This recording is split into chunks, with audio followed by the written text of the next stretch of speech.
open your syllabus to the page where on the left side it talks about trimming the master cast, which is what we've done so far. We've trimmed the master cast, and at the bottom of the page you can see the criteria for the measurements of the base.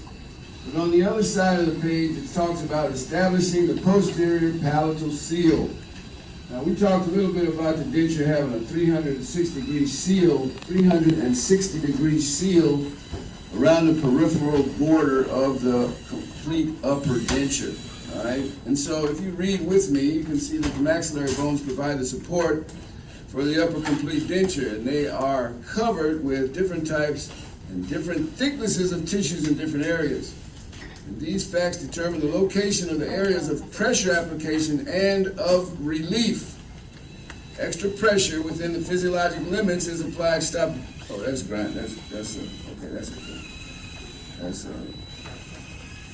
driving. All right. Extra pressure within the physiologic limits is applied to create an adequate border seal extending through the hamular notches on each side and across the palate, 2 millimeters anterior to the vibrating line. Now, you all have made impressions on each other, so if you ask each other to open your mouth and say, ah, you can see in the posterior area of the palatal area, you can see that part of the palate vibrates. So posteriorly it vibrates, but if you come anteriorly, it doesn't vibrate. So don't fall for the trap. When somebody says, where's the vibrating line? You say the junction of the hard and soft palate. It is not that. It is the junction of the movable and the immovable tissue. So you have to mark that vibrating line. So this pressure can be placed on these tissues because palatal glands lie between the mucous membrane and the bone across the palate, and areolar tissue fills to the hamular notches. So this kind of depends on you understanding anatomic landmarks. So you should know where the hamulus is on the upper, and you should know where the notch is. So either hamulus or the pterygomaxillary protuberance, and the area posterior to it, which is the pterygomaxillary notch or the hamular notch. You gotta know where that notch is, because the denture is not gonna extend beyond that notch. Okay, so that's gonna kind of limit the distal extent of your denture. All right, so it talks about locating the vibrating line, and we can see some videos of this. I'll show you some videos showing how you locate the vibrating line in the head. You use a T-burnisher and you press it along the maxillary tuberosity until it drops into the pterygomaxillary notch or the hamular notch. Location on the left and right hamular notches are marked with a Thompson marker. Now this is how you do this in the head. This is not how we're going to do it on our casts. But no, this is how you locate and mark the vibrating line. On the median, on the soft palate, are two indentations known as fovea palatini. All right, the vibrating line is normally and usually located slightly anterior to the fovea and laterally extends approximately 2 to 3 millimeters beyond the crest of the hamular notch. So these descriptions only mean something if you know your anatomic landmarks. Otherwise, it's just a bunch of words and you just, hey, ask your neighbor, what we do next? But you need to really know what's going on here, okay? The patient is requested to say, ah, repeatedly. And so, even right now, if you look at your classmate and tell them open your mouth, ask them to say, ah. Look in there and see the part of the palate that moves. So do that right now. You can see back there where it vibrates, and then when they stop, you can see that it stops vibrating. Okay? And so that junction is the vibrating line. If you mark that junction in the mouth and you ask the patient to say ah again, and you see that that line moves, that's not the junction of the vibrating line. That's not the junction of the movable and the immovable tissue, so you have to come a little bit anterior for that. All right, so the maxillary final impression is seated in the mouth and the patient is instructed to cough gently. The vibrating line is thus transferred onto the final impression. And so after it's on the final impression, you pour the cast and you carve the posterior palatal seal. So that's what we're going to do today. We're going to carve the posterior palatal seal on the master cast that we generated. The vibrating line is used as a guide to be the ideal posterior border to the maxillary denture. A V-shaped groove, 1 to 1.5 millimeters deep, is carved as the location of the vibrating line on the final cast. The anterior border is outlined according to the availability of the compressible soft tissue, which are normally 1 to 2 millimeters in the midline and 4 to 6 millimeters on either side bilaterally. All right, and they say to use a Lacron carver, so if you got a Lacron carver, there's a carving end of the Lacron carver, and then there's a spoon end, a shallow spoon, and you're going to use that shallow spoon to shape the areas between the anterior and posterior borders according to the dimensions in the following diagrams. So we're going to look at these diagrams in a little bit. So these are the advantages of a posterior palatal seal. Now you'll find some old timers that call it a post dam, but it's the same thing. It's going to be a raised area on the denture that will allow the compression of the denture to make a 360-degree seal to keep that denture in without having it to fall out. So these are the advantages of the posterior palatal seal. Posterior border of the maxillary denture can be sealed to the underlying tissues because of their yielding nature and compressibility, and thus that enhances the retention and stability of the maxillary complete denture and also prevents food from getting underneath that denture. All right, there's a reading assignment. I expect you to read that. All right, now look in the mouth. There's a picture that shows how the doctor has marked that vibrating line. So they've asked the patient to say, ah. They say, ah. They see the part posterior moves, but the part that goes anterior toward the palatal area, toward where the ridge is going anteriorly, that tissue does not move. Up there by the incisive papilla, it doesn't move. All right, so the vibrating line is marked with an indelible marker. They're called a Thompson marking stick. And you can see on our cast, I don't know if you can see on our cast, there's not really an evidence of the fovea palatine. That's okay. But look at the figure in the lower and right in the middle. You can see that that is where the post dam will be made. So what I want you to do is I want you to locate that area on your preliminary cast, and I want you to take a pencil and draw from the hamular notch to the hamular notch, and then we'll discuss how we're going to make that indentation to give us a post dam. We're not going to do it on these final casts because we won't be able to seat the rim in the head if we add this area on there. So there's some work that we have to do to go back to the patient. We're going to try in these rims. Once we get wax on there, we're going to look at how the upper jaw is related to the lower jaw. Once we get the teeth on there, we're going to look at how the occlusion is and all those things. And we will not be able to seat our rim onto the patient's head because it's a hard mannequin and we can't compress those soft tissues. Okay, everybody got that? Good.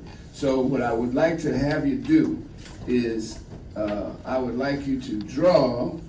It doesn't matter if you use a pen or a pencil, but I want you to draw the area from the hamular notch on the right to the hamular notch on the left, and I'm going to demonstrate that. Where's my cast, my original cast? All right, Dr. Davis, yeah. All right, so here it is, and I'm going to use a pen just so that I can locate where the notch is and where the vibrating line is.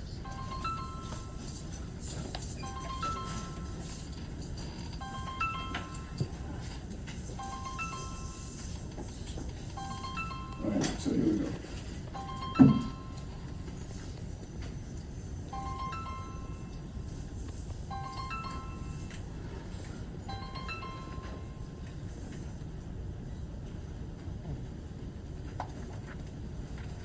Okay, all right. So I've drawn the line. See that line? That's the area. That's our vibrating line for all practical purposes. This will be revealed better to you when you see it in the actual patient, but we're going to mark that line as the vibrating line. Then we're going to do what we call a Cupid's bow. Watch me do this.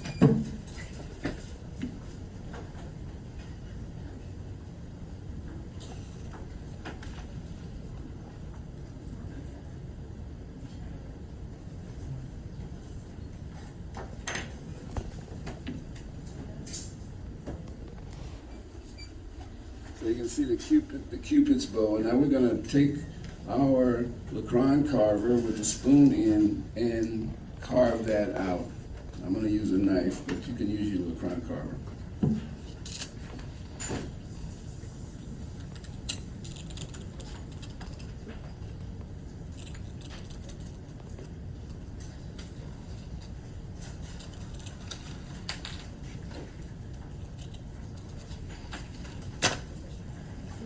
So I've carved about a 1 to 1.5 millimeter depth where that vibrating line is, and that is called my posterior palatal area. On the denture, you'll have a posterior palatal seal. The old timers call it a post dam. All right, well, let's continue our journey. I wanted you to see marking the vibrating line. But what we're gonna do now, I've got like 30 minutes to make. Well, I'm gonna see if I can make an upper and lower rim without putting the wax on there, and you get it to that place, and then we can start putting the wax on it next visit, all right? So just follow me. I'm gonna kind of be going speed racer here.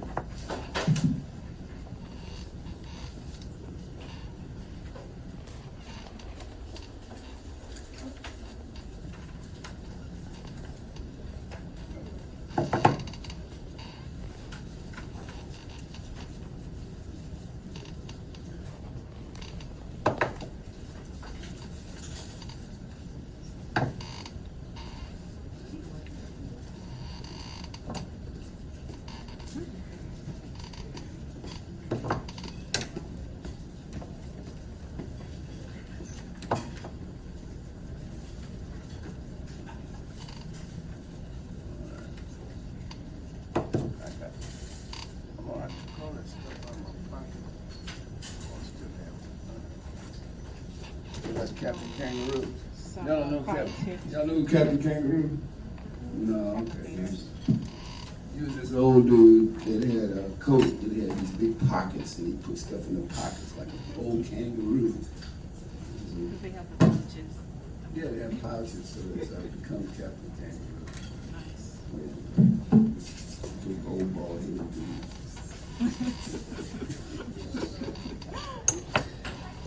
Yes. I know, I just, like Captain Kangaroo, I have all these pockets. And I feel like Captain Kangaroo. You do not. Well, I got stuff in my pocket. I know, you can't find nothing. Do you remember Captain Kangaroo? I do. Right. Nobody in this room other than me and you remember I know, that that's stuff. right. Captain Kangaroo. It was a kid's show in the morning, and you had other friends, Mr. Green Jeans and Bunny Rabbit. Bunny Rabbit was my favorite. I thought Captain Kangaroo was cat, but back then I wanted to watch Lone Ranger. All right. So I've lubricated both casts, all right, and I'm going to do my fast tray, mix up my fast tray, and I'm going to do one at a time.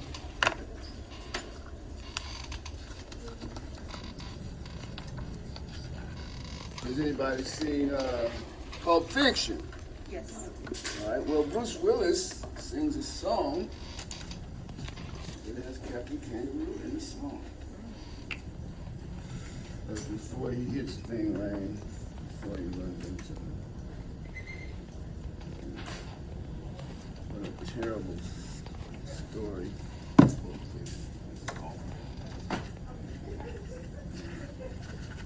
And so, I'm mixing my fast tray. So we're gonna do the upper first, okay? Now, this is similar to making a custom tray. What's the difference? With the custom tray, I put a wax spacer in there, right? Mm-hmm. Right, no wax spacer this time. All right, so pay attention to how I manage this, and this is on the cast that I just trimmed on the model trimmer. I've got the Vaseline down into the vestibular area. So now you can understand why once you start trimming, you say, well, oh, I see that I had the wax so deep. Now I've trimmed it back, and you can kind of appreciate why we did what we did to frame these anatomic landmarks, okay? All right. So we're gonna get it to a place where it's working for me. Always, I like to use the thick side, right? Thick side. Okay.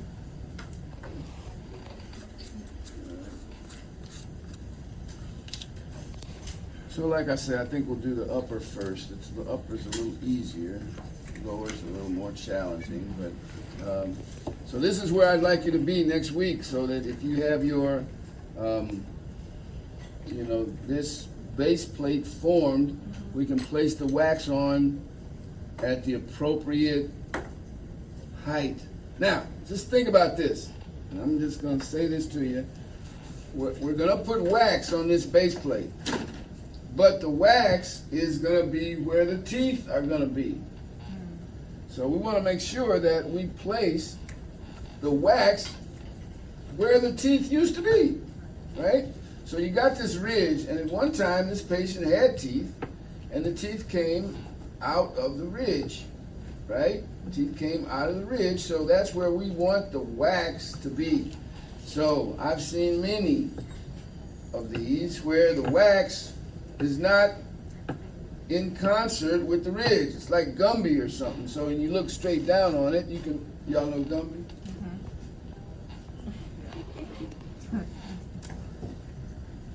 I think Gumby used to be on Captain Kangaroo too. All right, so I get it to a place where I can roll it out and it's malleable and I can work it. And they're not old folks, all wrinkly and stuff. All right, so all of these materials, you are the operator, right? So a large part of your success is going to depend on how well you manage the materials, right? I'm just going to place it just like that. It's like a pie crust, right? I don't cook, but I know I've watched enough pies being, this is how, if I was a crust maker, I would make a pie like this. And I would trim it. And it gets to the place where I can trim it. Now, very important that it goes into the vestibular areas that we so keenly identified. We got this beautiful arch, or Dr. Yako likes to call it the land area. You can use either word. I'm not going to tell you it's not the right word, land area, art, but it's not anatomical. It's non-anatomical.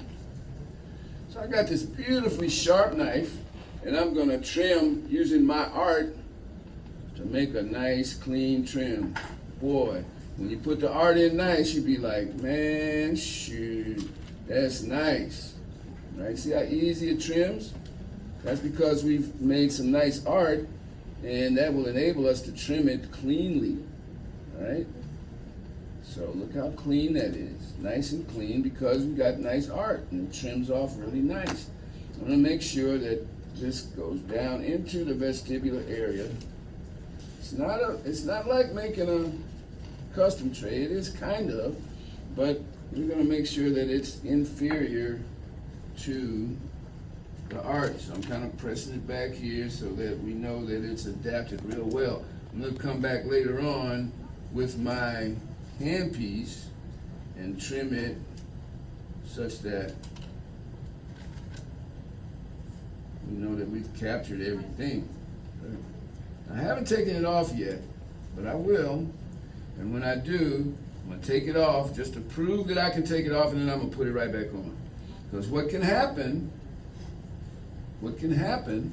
is you can place it and forget about it, start doing something else like some pedo, like y'all doing. Trying to do pedo during my time. Shoot, man, come on now. Like you got it like that. You don't. Okay? So get it down into the vestibular area. Nice and clean. I'm gonna trim that later. But I gotta prove that I can take this off. If I can prove I can take it off, I feel good. If I just leave it on here, it will probably seal to my cast. Many of you had that happen. I don't have to remind you of that. But let's see if we can take it off.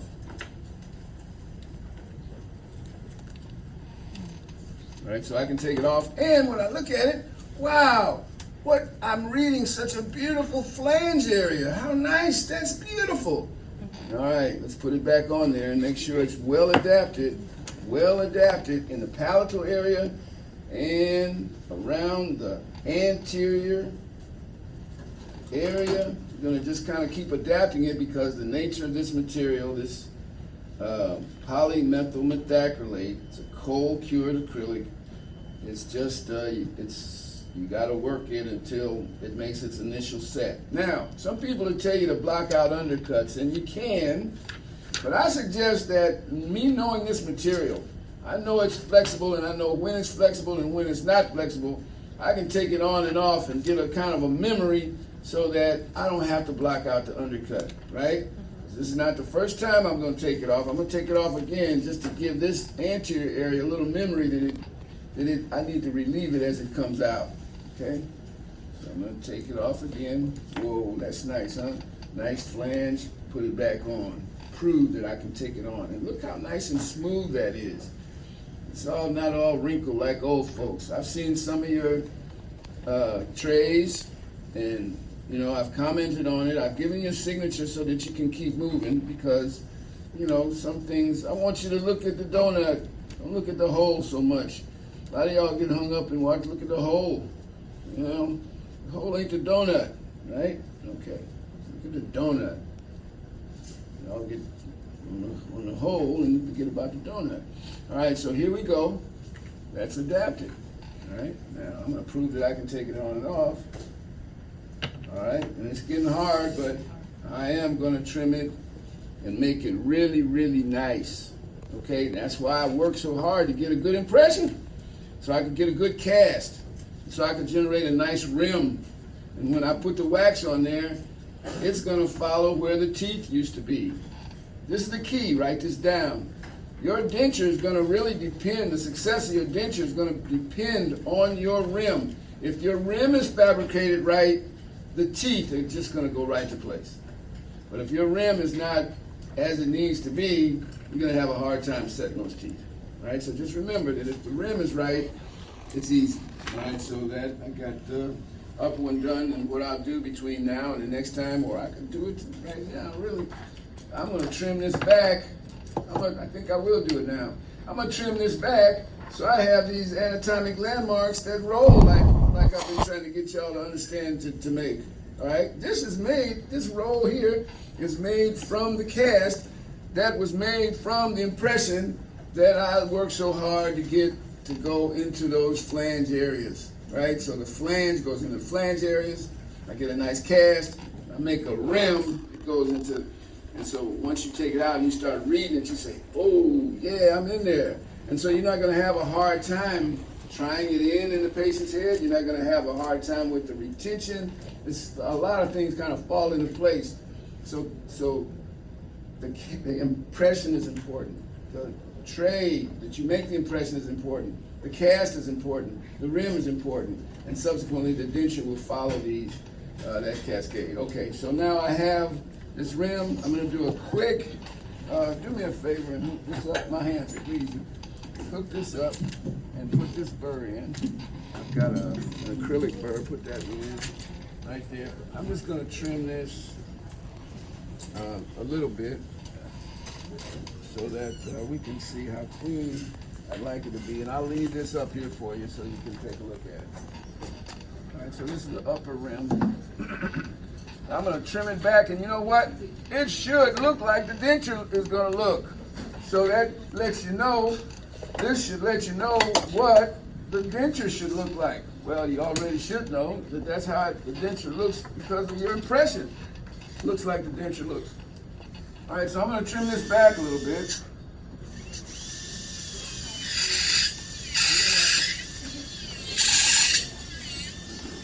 I guess I better show you so you can see.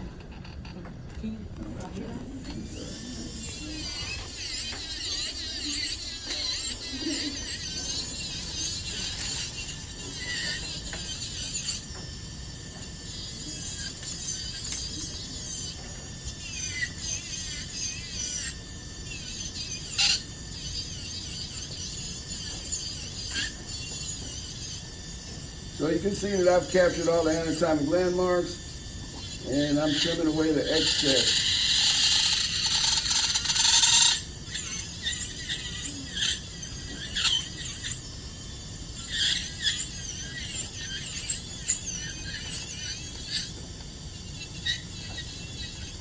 All right, so one of the things I don't like this little pooch out here. So I'm gonna bring that in so that the labial frenum can rest in there nicely. So I'm gonna bring that in a little bit. And like I say, I'm gonna leave this so that you all can take a look at what a nice rim this is going to be.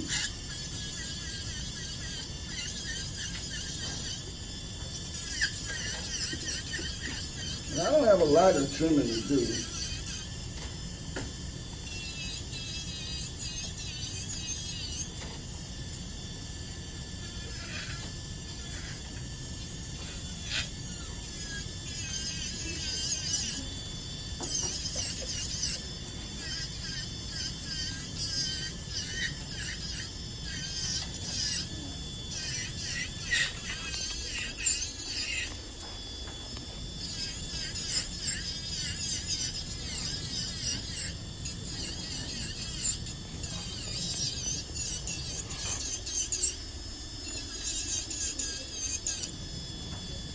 All right, now, pay attention to this posterior area. On a denture, people that wear dentures don't like it thick in the posterior area. So always make that, kind of thin that down. Right?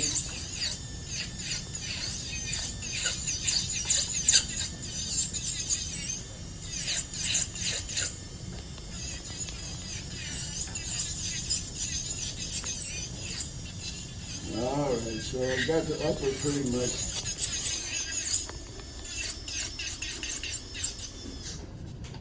All right, so I'm gonna leave this so y'all can see what's going on. All right, and there you go. Nice thin base plate, and we're gonna, like you all did last semester with partials. You made a stabilized record base. Well, this is sort of like the stabilized record base for the denture. Okay? Only we call it an occlusal rim. So it's the same as a stabilized record base, same thing. We're gonna do our vertical and centric and get the wax so that we can mount the teeth. And you can also see, when you look down on this, I ain't playing with y'all now. Look at that. Look at how I can see the art. I don't want to see any of the stuff going over onto the art. By now, y'all should understand this. Okay, see, I can take this rim and put this rim on this cast. Huh? See the art? All right, and see the rim? That rim does not extend facially beyond where the art is. All right? That's what I want you to have. You can do this. All right, so I'm going to set this aside, leave it so y'all can see that. Now I'm going to do, I got 15 minutes to do the lower. All right, let me have a pair of extra large gloves. Extra large. Yeah, they're not large. They have lower. Large is good. Okay. All right, so let's do this lower. And I've already lubricated the cast, and I've lubricated the, well, I guess I need to lubricate the roller. All right, y'all hang in there with me. Hang in there with me. I went a little long on the trimming the cast, but I think I trimmed enough of them so that those that I did help to trim can help the others. And you got a book. The syllabus gives you step by step everything that we've done. So use it. I went through a lot of effort to get these things printed for you guys. I know y'all digital generate. Y'all like to watch it on the YouTube, whatever. But hey, come with me on this trip, okay? It's my trip. Come with me. All right. Okay. So now let's get this board ready. Put a little lubricant on there. Let's get a mix going.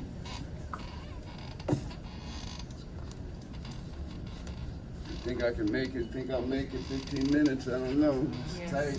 Are you gonna lubricate with the petroleum? Huh? With the petroleum? What's that? Are you gonna lubricate the board? I will. I will. I'm just getting this mix going here so that I can know that. Measure. I'm being a good example. All right, so we're gonna mix. You got the bar. You got the glass now. Oh yeah.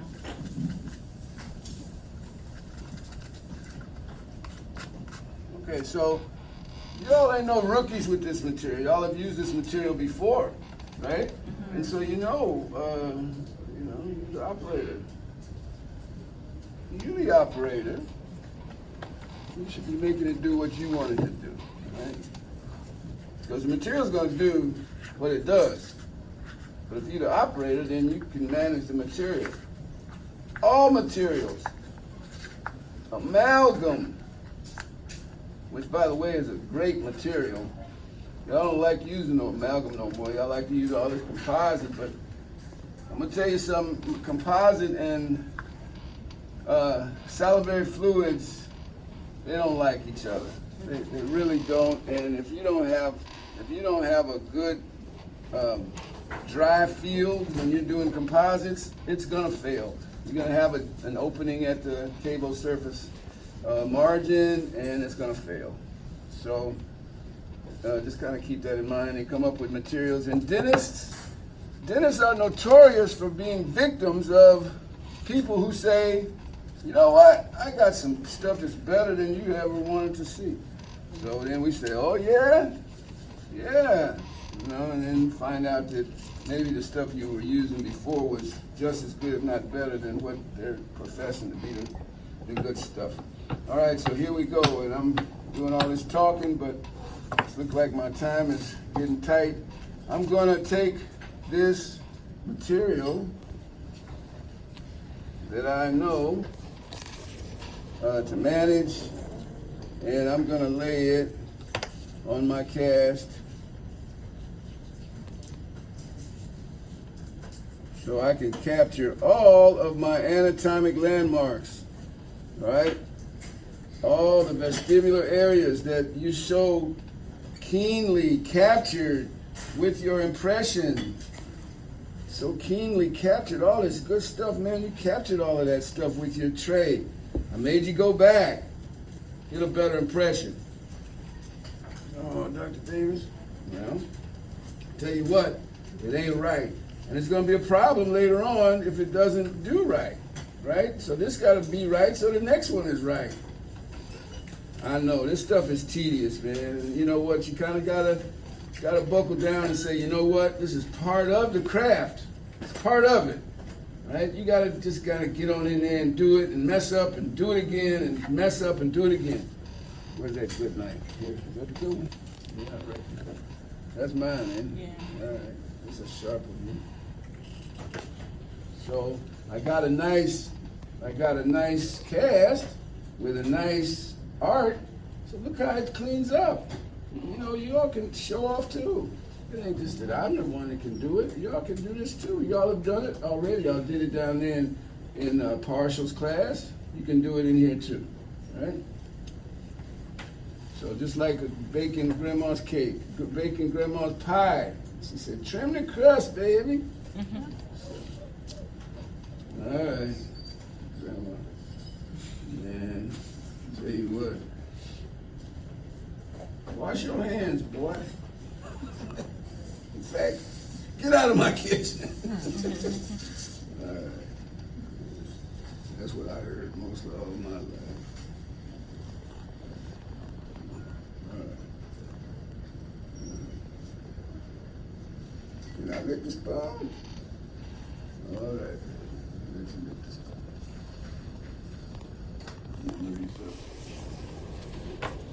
Okay. All right, so look, it's very important that you capture that retromylohyoid area.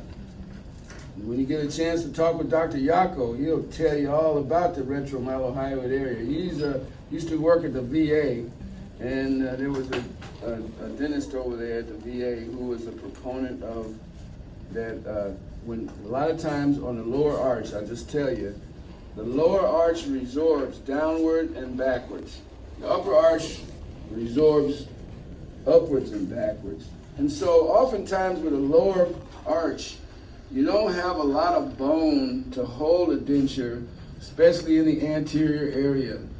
That area kind of resorbs. And we know that because of in ortho class, we've learned about tension and pressure, and we know that tension does one thing with osteoclasts, and pressure does another thing with osteoblasts, right? So if you can get somebody in a denture soon after the teeth are out, then you can get that pressure on that ridge and it won't resorb as much as it might resorb if nothing's on it. But a lot of arches you're going to see in your lifespan as a dentist that there's hardly any bone anteriorly.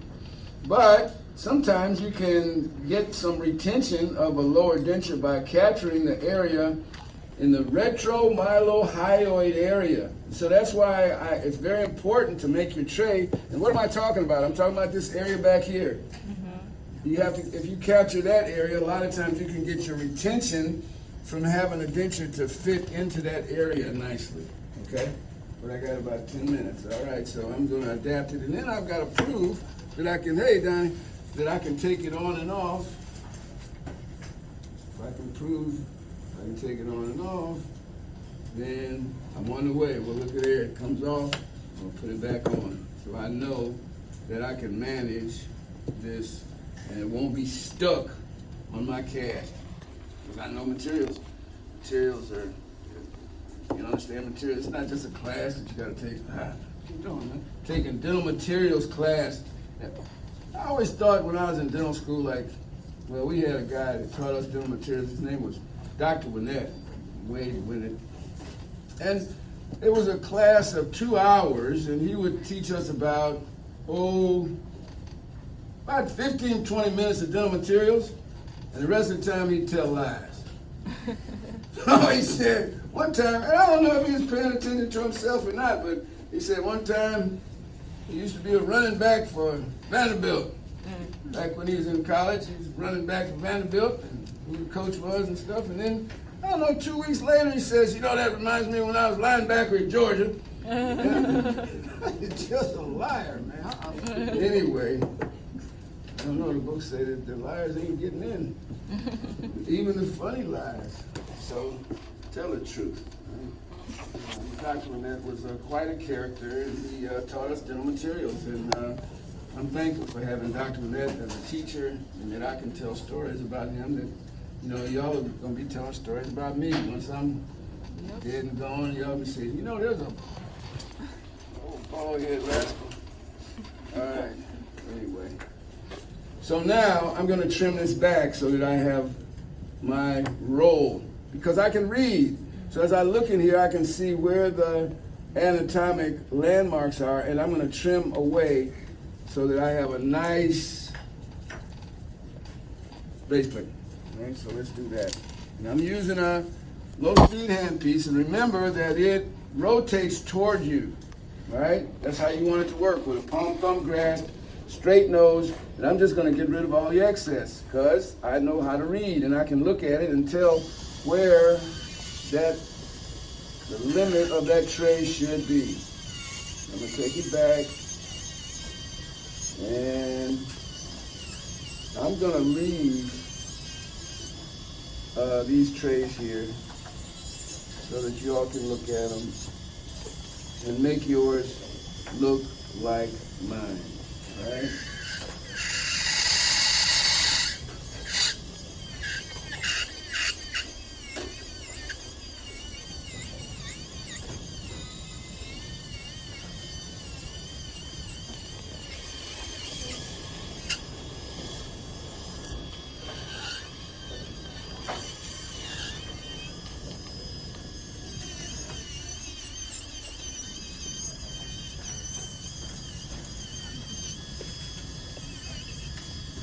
Even in the lingual, on the lingual side where the tongue is, you're going to have a lingual frenum there, so you want to clear that off. You don't want to have the denture to impinge on that lingual frenum where the tongue is, right?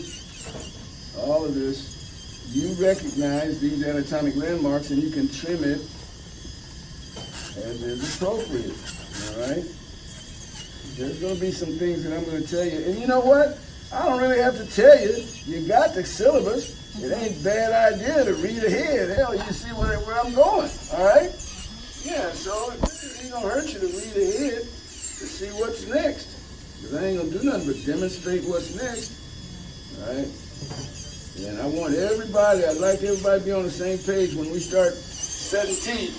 It's just going to help you. I tell you, it's going to help you. If you get lost setting teeth, it's easy to get lost and hard to find your way if you're not kind of together. All right, kind of giving you a heads up.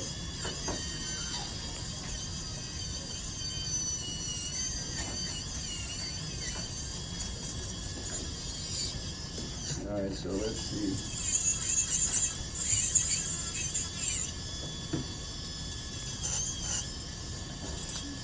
All right, so pretty much. There you go. So let's see what it looks like when we try it onto our cast. But there's going to be some things that we have to line up when we put the wax on there. So if you got a really nice rim, boy, that wax is just going to go to place so nicely. And we keep everything nice and neat. All right. So let's see what that looks like when we put it on the cast. Okay, so it fits nice, but we are overextended in a couple places. So I'm cool buccally, I'm cool here, overextended posteriorly. You see it goes beyond my arch. So I gotta bring that back, gotta bring it back here, gotta bring it back anteriorly. So those are the areas. I got 3 minutes to do that.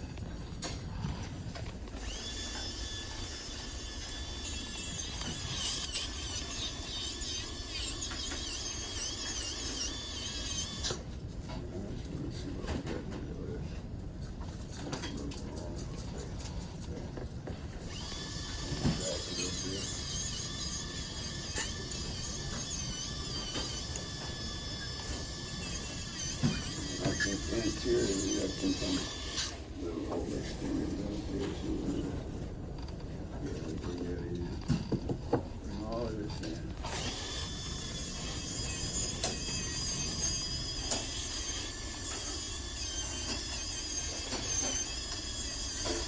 in. Now the test is, this is the test. The test is, when I put this, can I put this in my mannequin, in my patient's head? And it fits, right? So, we're not gonna do that now because guess what? I know that it will, all right? So pretty much that's it. I'm gonna leave these and you all can look at them and know that you get it to this place, and next week we'll place the wax on the rims. Make sure that you trim the cast as I showed you, taller in the posterior, shorter in the anterior, so we have that ascending ramus. That's a very important feature when we start talking about the plane of occlusion. What is a plane? What's a line segment? What's a line segment? Point to point. We get a point, another point, a line. From that point to that point is a line segment. All right? If we have 3 points that are not in a straight line, the surface that goes through those 3 points is called a plane. So there's going to be a surface that we're going to have for both the upper and the lower rims. Okay, and we're going to tell you what that plane should be. And it makes more sense if you trim your cast right. All right, I'm finished. Okay. Thank you. All right. You know we got a meeting in Cox. Okay.